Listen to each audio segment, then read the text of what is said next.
Control N. ये रखें Adobe Photoshop, ये नॉर्मली तमाम सॉफ्टवेयर में जो शॉर्टकीज होती है वो न्यू फाइल लेने के लिए कंट्रोल एन होती है।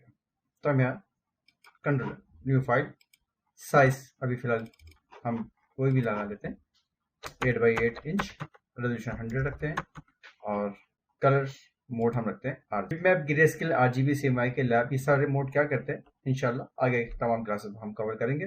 अभी हम आरजीबी मोड पे बात करते हैं।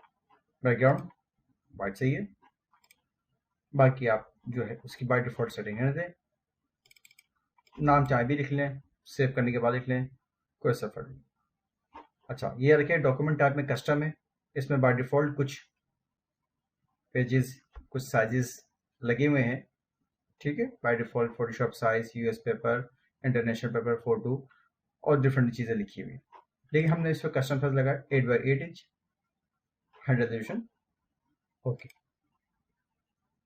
इलिस्ट्रेटर में और फोटोशॉप में क्या फ़र्क होता है आज थोड़ा सा इंट्रोडक्शन इस पर दे देंगे, और वक्त वक्त जिससे हम काम करेंगे इंशाल्लाह तो आपको पता चलता रहेगा कि दोनों में फ़र्क क्या है और दोनों का खास फ़र्क है क्या।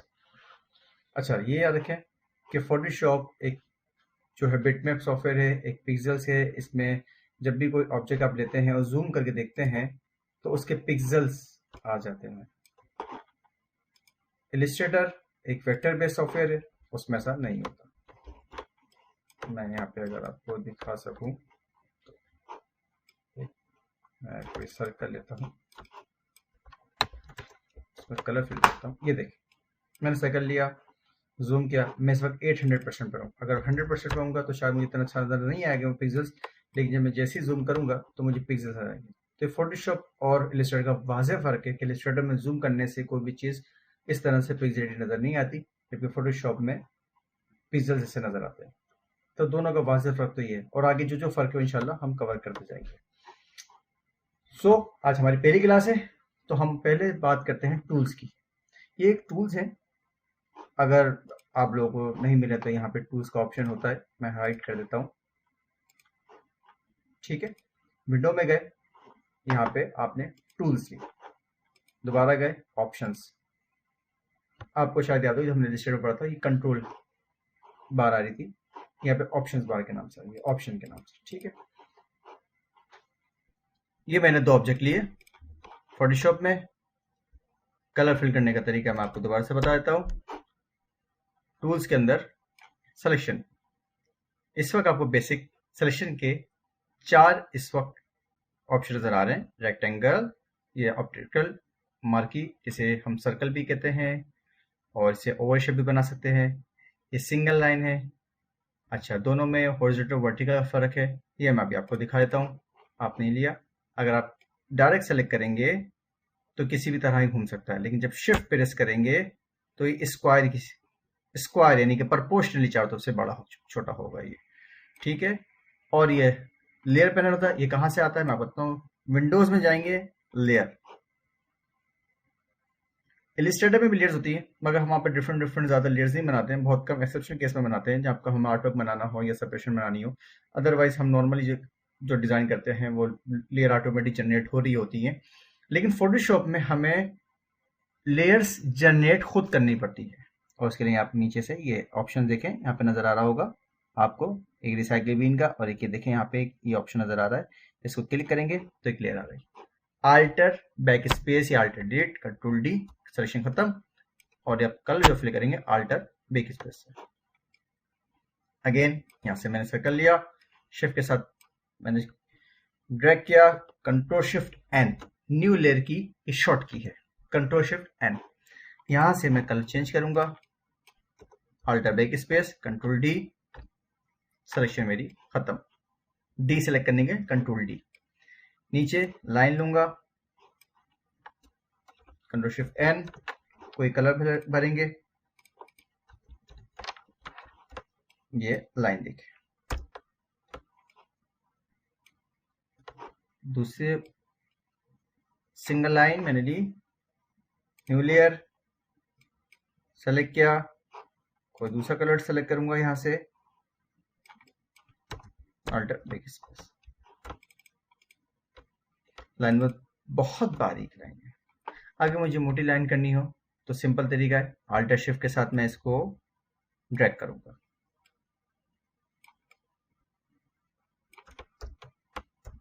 अब लाइन थोड़ी सी विजिबल हो गई, नजर आ रही है, ठीक है। इसी तरह नीचे ये वाली लाइन को भी Alt Shift की मदद से मैं ऊपर की तरफ अगर मूव करता हूं तो ये डुप्लीकेट होती रहेगी और यहाँ खुद ब खुद लेयर बनती रहेंगी। दूसरा तरीका है Ctrl J करें और उसको आप मूव करें पर एरो की मदद से, Ctrl J एरो की, Ctrl 0, पूरा कैनवस आपके सामने होगा। अब आप ये देखिए, सिलेक्शन लेने के यहाँ बहुत सारे तरीके हैं, इंशाल्लाह एक एक करके सब कवर करेंगे। ये कहलाता है लासो टूल। लासो टूल नीचे पॉलीगन और मैग्नेटिक। अच्छा, लासो टूल नॉर्मली किस तरह से लेते हैं, मैं सारी लेयर्स डिलीट कर देता हूं। यहां से मैं न्यू लेयर ली, ये देखिए मैं जिस तरह की चाहूं सिलेक्शन लूं ले सकता हूं। Alter back space, Ctrl D selection खत्म करने के लिए। मूव टूल, सिलेक्शन टूल, इसको लें, आप इसको मूव कर सकते हैं जैसे चाहें। नंबर, अब आपको दूसरा polygon, Alt Shift Ctrl Shift N enter, दोनों तरीके आप यहां से भी ले सकते हैं, Ctrl Shift N की मदद से भी ले सकते हैं। आल्टर बैक स्पेस, यहाँ पे कलर।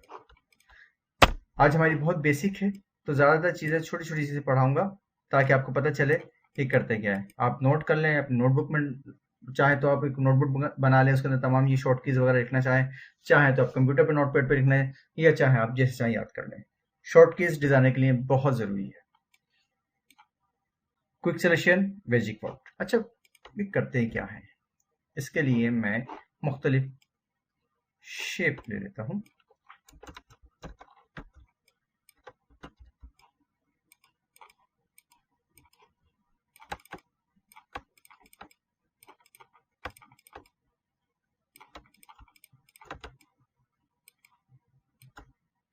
ठीक है, और इन सबको मैं शिफ्ट की मदद से सेलेक्ट करूंगा और Ctrl E, ये मर्ज हो गए, ये एक लेयर में कन्वर्ट हो गए। मैजिक माउंट से मैं इसको सेलेक्ट कर सकता हूं।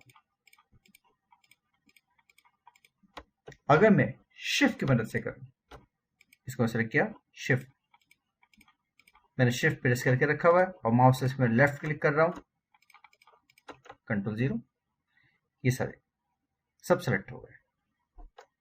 Ctrl D, लेयर खत्म। इसके नीचे क्रॉप टूल, ठीक है। अच्छा, जो टूल्स मैं नहीं पढ़ा रहा हूं उसकी वजह ये कि अभी बेसिक लेवल पे अभी जरूरत नहीं है, इंशाल्लाह नेक्स्ट क्लासेस में आपको मैं उनका इस्तेमाल भी बताऊंगा। क्रॉप टूल, क्रॉप टूल जब आप सेलेक्ट करते हैं तो इस तरह से एक सामने बाउंडिंग बॉक्स, एक यहाँ पे एक सिलेक्शन आपको नजर आ रही होगी चारों तरफ मेरे आर्ट बोर्ड के, यहाँ पे नजर आ रही है कि मेरे कैनवस के, ठीक है। अब जैसे शिफ्ट के साथ और जरूरी शिफ्ट के साथ मैं वैसे भी रेंडमली अगर मैं चाहूँ तो मैं इसको मूव कर सकता हूँ। अब मैंने एंटर किया तो मेरा कैनवस बदल गया, और अगर मैं इसको शिफ्ट से छोटा करना चाहूँ तो ये छोटा हो गया। क्रॉप टूल क्रॉप करता है हमारे कैनवस को, हमारे इस आर्ट बोर्ड को। आई ड्रॉपर, कलर सेलेक्ट करने के लिए, अगर आपके पास रैंडमली मुख्तलिफ, मैं एक कलर मैं आपको लगा के दिखाता हूँ।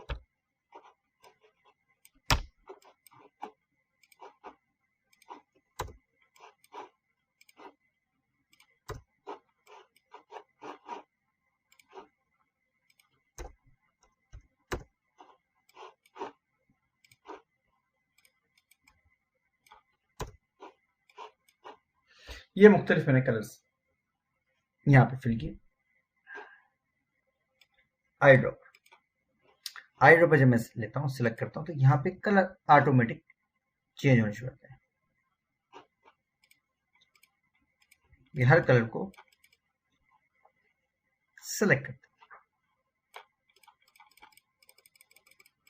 आप देख सकते हैं यहाँ पे मुसलसल कलर चेंज हो रहे हैं। आई ड्रॉपर कलर सेलेक्ट करते हैं, हम मुख्तलिफ कलर सेलेक्ट कर सकते हैं। इन्फो में गए, ये नज़र आ रहा है RGB CMY के, जैसे जैसे मैं अपना माउस चेंज करूँगा, मूव करूँगा तो यहाँ कलर स्कीम चेंज आएगी, मगर कलर नहीं चेंज होगा। कलर मुझे सेलेक्ट करने के लिए क्लिक करना पड़ेगा आई ड्रॉपर से।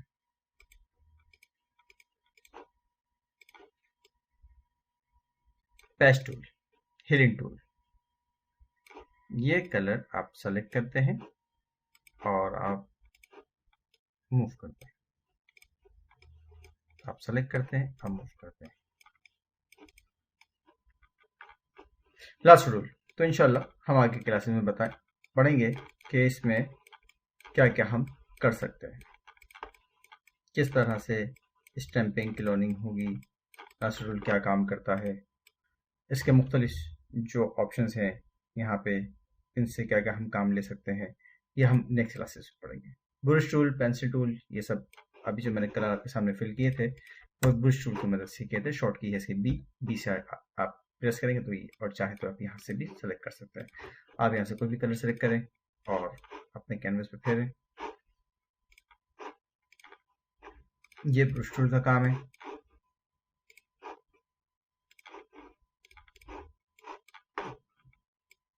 और सेंस स्टैंपिंग, जिसे क्लोन भी कहते हैं हम,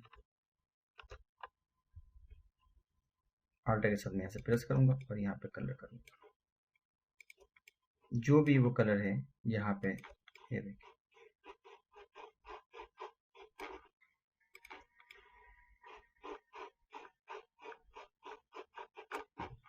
उसको वो वहां से क्लोन करें। इरेजर,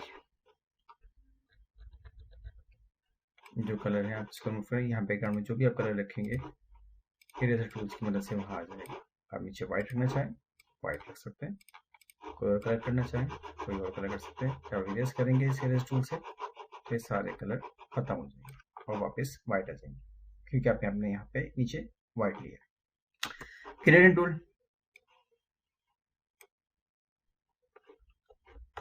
यहाँ पे मुख्तलिफ ऑप्शन है ग्रेडियंट के।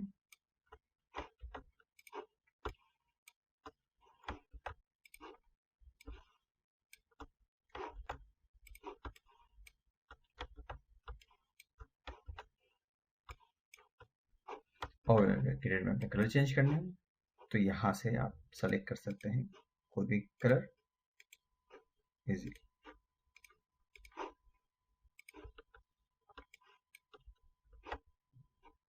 अच्छा, ट्रांसपेरेंसी है लेकिन आगे ब्लू कलर शो कर रहा है तो मैं यहाँ से ग्रीन कलर ही लूँगा।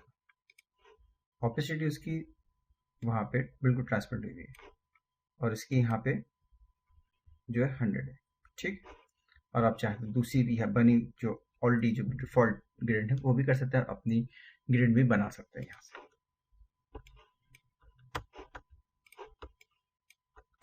मैं यहाँ से सेलेक्ट कर रहा हूँ ऑप्शन और ट्राई कर रहा हूँ, ठीक। आगे स्मज, शार्पन, ब्लर टूल, ये जब हम इमेज फिनिश करेंगे तो इंशाल्लाह उसके बाद पढ़ेंगे। ये सारे टूल, डॉज, बर्न, सब उस पर काम आते हैं। पेन टूल हमने लिस्टर में पढ़ा था। पेन टूल सिंपल ड्रॉ करने काम आते हैं, कोई भी चीज़ कट आउट करनी हो, ड्रॉ करना हो, शेप बनाना हो, वो सब हम पेन टूल की मदद से करते हैं।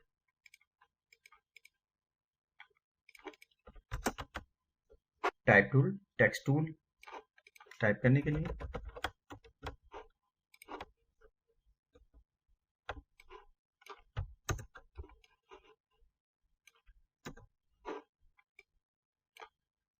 पार्ट टूल, जो आपने पार्ट ड्रॉ किया था उसको मूव करने के लिए डायरेक्शन टूल और पार्ट टूल इस्तेमाल होता है।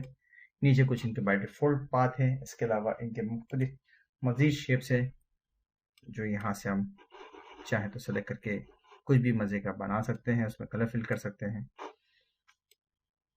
हैंड टूल, कैनवस आगे पीछे, लेफ्ट राइट, ऊपर नीचे करने के लिए। Zoom, zoom in, zoom out के लिए हम जूम टूल इस्तेमाल करते हैं और यहाँ से कलर्स हम कुछ भी चाहें चेंज कर सकते हैं, ठीक है। तो आज की इंट्रोडक्शन की क्लास थी। इंशाल्लाह कल हम किसी इमेज पे काम करेंगे, चीज़ों पे काम करेंगे तो आगे पढ़ेंगे कि किस तरह फोटोशॉप काम करता है। और इसमें अभी हमने मेन्यू नहीं पढ़ा, इसके अंदर हमने विंडोज़ में टूल्स नहीं पढ़े, इसमें हमने व्यूज़ में भी बहुत सारी चीज़ें नहीं पढ़ी, फिल्टर्स हैं, इसमें बहुत सारी चीज़ें एक बहुत बड़ी गिल्ली है फोटोशॉप की जो हमने पढ़नी है। तो इंशाल्लाह अगले क्लासेस में हम ये सब चीज़ कवर करेंगे। तो इंट्रोडक्शन क्लास यहाँ तक रखते हैं, इंशाल्लाह नेक्स्ट क्लास में मिलेंगे, अगला कुछ नया पढ़ेंगे। ठीक है, तो आज की क्लास ऑफ करते हैं। ठीक है, ओके, अल्लाह हाफिज़।